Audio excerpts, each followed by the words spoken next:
Good morning to all. Now I am going to discuss a problem on in assessment of HUF. HUF ನಲ್ಲಿ total income ನಲ್ಲಿ ಬರುವಂತ problem discuss ಮಾಡ್ತಾ ಇದ್ದೀನಿ. Exercise 12 page number 612. Exercise 12 page number 612. Shri Chintu Joshi, the Karta of Hindu 100 family furnishes the following particulars for the previous year ended 31st/3/2019. Salary received by member as A manager in a company. ಬೇರೆ ಕಂಪನಿನಲ್ಲಿ manager ಅದಾರ, ಅವ್ರಿಗೆ salary ಬಂದಿದೆ. ಬೇರೆ ಕಂಪನಿನಲ್ಲಿ manager ಅದಾರ, ಅವ್ರಿಗೆ salary ಬಂದಿದೆ ಅಂದರೆ that is said to be income from individual income, house property. ಇವರಿಗೆ ಈ ಫ್ಯಾಮಿಲಿಗೆ ಸಂಬಂಧ ಇಲ್ಲ. Then profit from business, income from business ಅದು. ರೆಂಟ್ ಫ್ರಮ್ ಹೌಸ್ ಪ್ರಾಪರ್ಟಿ ಅಂದರೆ income from house property. Director fees received by karta, ಅಲ್ಲಿ karta became director from by his personal capacity or individual capacity ಅಂದ್ರೆ ಫ್ಯಾಮಿಲಿಗೆ ಸಂಬಂಧ ಇಲ್ಲ, ಬಟ್ ಇದು ಏನು ಕೊಟ್ಟಿಲ್ಲ ಅಂದ್ರೆ ಫ್ಯಾಮಿಲಿಗೆ ಸಂಬಂಧಪಟ್ಟಿದ್ದು. Next municipal taxes paid, house ಪ್ರಾಪರ್ಟಿಗೆ ರಿಲೇಟೆಡ್ ಅದರಲ್ಲಿ ಅಂತ. Dividend from cooperative society, other sources. Long term capital gain on sale of investment, capital gain. Long term capital gain on sale of building, then ಅದು ಕೂಡ capital gain. Donation to national defence fund, ETG related. Share of profit received from partnership firm, then share of profit received from partnership firm. Partnership firm ಲಿಂದ share of profit received ಆಗಿದ್ದಲ್ಲ ಅಂತ ಕೊಟ್ಟನ.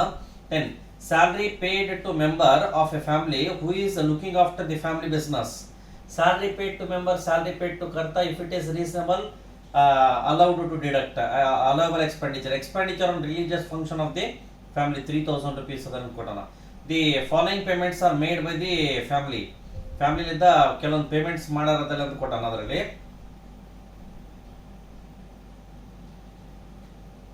Just a minute, ಒಂದು ನಿಮಿಷ. Next ಅಲ್ಲಿ point ಇತ್ತು ನೋಡಿ, ಯಾವುದು? Share of profit received from partnership firm. Partnership ಯಾವುದೊಂದು ಬೇರೆ ಪಾರ್ಟ್ನರ್ಶಿಪ್ ಫರ್ಮ್ ನಲ್ಲಿ ಈ HUF ಮೆಂಬರ್ ಅಲ್ಲಿ ಕೂಡ ಪಾರ್ಟ್ನರ್ಶಿಪ್ ಫರ್ಮ್ ನಲ್ಲಿ ಪಾರ್ಟ್ನರ್ ಇರ್ತಾರ. ಶೇರ್ ಅವ್ರಿಗೆ ಬಂದಿದೆ ಅಂದ್ರೆ ಎಕ್ಸಂಪ್ಟೆಡ್, ಸಂಬಂಧ ಇಲ್ಲ. Then expenditure on religious function of the family ಅಂದ್ರೆ ಅದು ಎಲ್ಲಿ ಕೂಡ ಆಡ್ ಆಗಿಲ್ಲ, ಲೆಸ್ ಆಗಿಲ್ಲ, ಕನ್ಸಿಡರೇಷನ್ ಮಾಡಬಾರದು. Next the following payments are made by the family. Insurance premium, insurance premium paid on the lifes of member of the family 3000 ETC.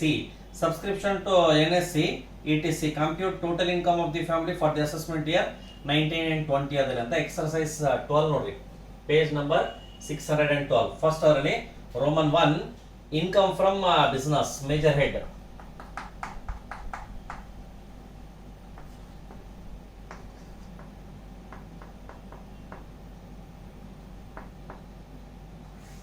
Income from business, net profit as per P&L account. Net profit as per P&L account ಎಷ್ಟಿದೆ? Net profit as per P&L account 1,40,000 rupees. Profit from business ಅಂತ 1,40,000 rupees ಅದಲ್ಲ ಅಂತ ಕೊಟ್ಟಾರಿ. then here profit from business 1,40,000 rupees ಅದಲ್ಲ ಅಂತಿದೆ. then here ಇಲ್ಲಿ profit from business 1,40,000. profit from ಬೇರೆ ಯಾವುದಿಲ್ಲ ಅಲ್ರಿ, business related ಬೇರೆ ಯಾವುದಿಲ್ಲ. 1,40,000 1,40,000. then here ಅಂದ್ರೆ ಇನ್ಕಮ್ ಫ್ರಮ್ ಬಿಸ್ನೆಸ್ ಅದೇ. ಇಲ್ಲಿ ಆಡ್ ಲೆಸ್ ಯಾವಾಗ ಬಂತು ನಾವು, ಏನಾದರೂ ಹೆಚ್ಚು ಕಡಿಮೆ ಅಂದ್ರೆ ಇನ್ಅಡ್ವೈಸಬಲ್ ಅಡ್ವೈಸಬಲ್ ಏನಾದರೂ ಇದ್ರೆ, ಬಟ್ ಅಲ್ಲಿ ಏನಾದರೂ ಕೊಟ್ಟ ನೋಡಿ, ಪ್ರಾಫಿಟ್ ಫ್ರಮ್ ಬಿಸ್ನೆಸ್ ಇದೆ ಡೈರೆಕ್ಟ್ ಅಂದ್ರೆ profit from business arrived after ಅಂತ ಈ ಟೈಪ್ ಏನಾದರೂ ಬಂದ್ರೆ ಕನ್ಸಿಡರೇಷನ್ ಮಾಡ್ತೀವಿ, ಇಲ್ಲ. Next roman 2 income from house property.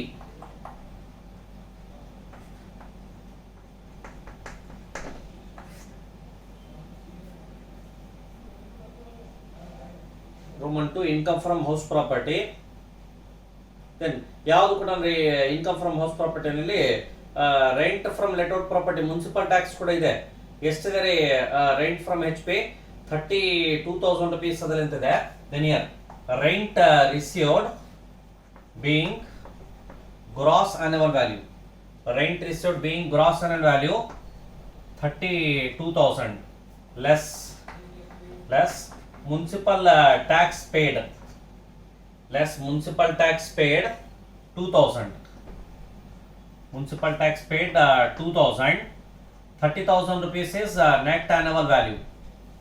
30,000 net annual value less deduction under section 24 below it. A standard deduction. A standard deduction 30,000 ಗೆ 30%. 30,000 ಗೆ 30%, 9,000. outer column 21,000 income from house property ಅದಲ್ಲ ಅಂತ. income from house property 21,000. Next ಇದಾದ್ಮೇಲೆ income from house property 21,000 rupees ಆದ್ಮೇಲೆ next head ಏನ್ ಮಾಡ್ತೀವಿ, income from other sources ಅದಲ್ಲ ಅಂತ. Roman 3 income from other sources. Income from other sources ಯಾವ್ದಿದೆ other sources ಅಲ್ಲಿ? Directors fees 6,500. Directors fees 6,500. Next ಅದಾದ್ಮೇಲೆ municipal taxes ಬರಲ್ಲ. ಡಿವಿಡೆಂಡ್ ಫ್ರಮ್ ಕೋಆಪರೇಟಿವ್ ಸೊಸೈಟಿ ಬರ್ತದೆ ನೋಡ್ರಿ. Dividend from cooperative society, dividend from cooperative society ಎಷ್ಟಿದೆ? Dividend from cooperative society 5,000. Dividend from cooperative society 5,000. Long term capital gain ಇಲ್ಲಿ ಸಂಬಂಧ ಇಲ್ಲ. Then donations ಬರಲ್ಲ. Share of profit from firm exempted. Salary ಸಂಬಂಧ ಇಲ್ಲ. Then salary ಏನಂದ್ರೆ family ಮೆಂಬರ್ಸ್ಗೆ allowable ರೀ. ಎಷ್ಟಿದೆ? 6,500 ಪ್ಲಸ್ 5,000, 11,500. ಇನ್ನೊಂದು ಹೆಡ್ ಇದೆ ಕ್ಯಾಪಿಟಲ್ ಗೇನ್ ಇದೆ. Roman 4 capital gain. Roman 4 capital gain. ಯಾವುದು ಕೂಡ ಕ್ಯಾಪಿಟಲ್ ಗೇನ್ ಅಲ್ಲಿ ಏನೆಲ್ಲ ಥಿಂಗ್ಸ್ ಕನ್ಸಿಡರೇಷನ್ ಮಾಡಬೇಕು? Then long term capital gain on sale of investment. Long term capital gain on sale of investment. Long term capital gain on sale of investment inner column 10,000. Next long term capital gain on sale of long term capital gain on sale of building. Long term capital gain on sale of building 15,000. Total 25,000. Total 25. Then here is not maximum is 25,000. ಏನೇನು ಕೊಟ್ಟ ನೋಡಿ, 1,40,000 rupees. 1,40,000 rupees income from business. ಹೌದಾ?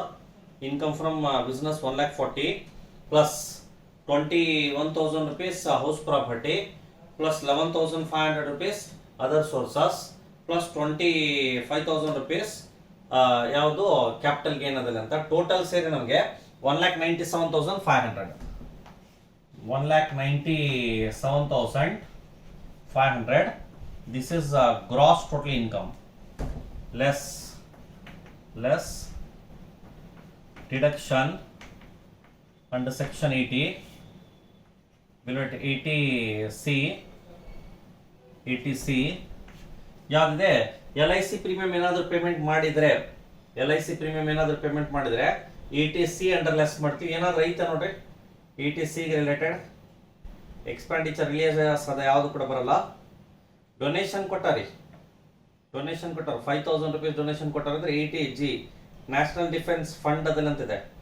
Then ಮತ್ತೆ ಕೆಳಗಡೆ last ಕೊಟ್ಟ ನೋಡಿ insurance premium ಇದೆ, NSC purchase ಇದೆ 80C ರೀ. Insurance premium LIC premium 3,000, NSC purchase 2,000. Next 80G donations, 80G donations. Then national defence ಫಂಡಿಗಿದೆ ಒಂದೇ ಕೊಟ್ಟನ 5,000 rupees 100%. ಅಂದರೆ ಎಷ್ಟಾಯಿತು?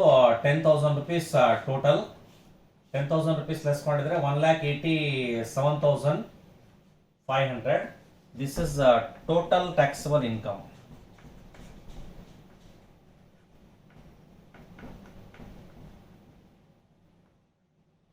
Total taxable income 1,87,500 total taxable income ಅದಲ್ಲಿ ಅಂತ ನೋಟ್ ಇಟ್ ಮಾಡ್ತೀವಿ. 1,87,500 ಏನು ಬರೀಬೇಕು ನೋಟ್ಸ್ ಏನು ಬರೀಬೇಕು ಅದಲ್ಲಿ ಅಂತ ನೋಡ್ರಿ.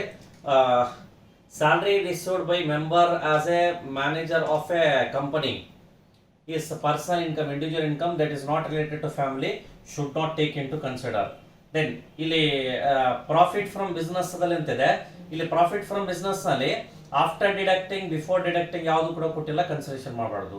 ದೆನ್ ಮುನ್ಸಿಪಲ್ ಟ್ಯಾಕ್ಸಸ್ ಇದೆ related to house property.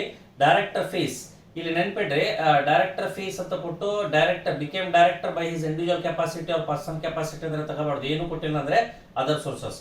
Dividend from cooperative society other sources. Cooperative society ಅವ್ರ ಫಾರಿನ್ ಕಂಪನಿ ಬರ್ತದೆ, ಇಂಡಿಯನ್ ಕಂಪನಿ ಬರಲ್ಲ. ಮುನ್ಸಿಪಲ್ ಟ್ಯಾಕ್ಸ್ ಪೇಡ್ ಆಯ್ತು, ಡಿವಿಡೆಂಡ್ ಫ್ರಮ್ ಕೋಆಪರೇಟಿವ್ ಇದಾಯ್ತು. ಲಾಂಗ್ ಟರ್ಮ್ ಕ್ಯಾಪಿಟಲ್ ಗೇನ್ ಎರಡೂ ಕೂಡ ಕನ್ಸಿಡರ್ ಮಾಡಬೇಕು. Donation to national defence fund 100% deduction ETG. Share of profit received from partnership firm, ಇವ್ರು ಬೇರೆ ಪಾರ್ಟ್ನರ್ಶಿಪ್ ಫರ್ಮ್ ನಲ್ಲಿ ಪಾರ್ಟ್ನರ್ ಅದಾರ, ಅಲ್ಲಿಂದ ಶೇರ್ ಬಂದಿದೆ ಅಂದ್ರೆ exempt from tax. Salary paid to member of a family who is looking after the family business. Members ಗೆ salary paid ಮಾಡಿದ್ದಾರೆ. Salary paid to members is admissible provided it is reasonable. Next, expenditure on religious function ಅದರಲ್ಲಿ ಕೊಟ್ಟಾನ.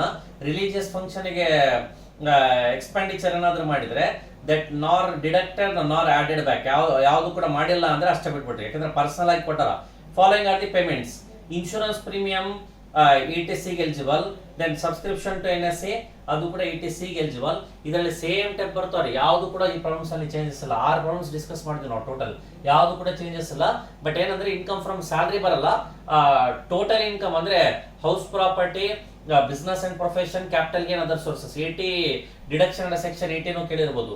ಇಲ್ಲಿ personal individual ಕೆಪಾಸಿಟಿಲಿಂದ ಬಂತು, individual profession ಇಂದ ಬಂತು ಅಂದ್ರೆ family income ಅಲ್ಲ.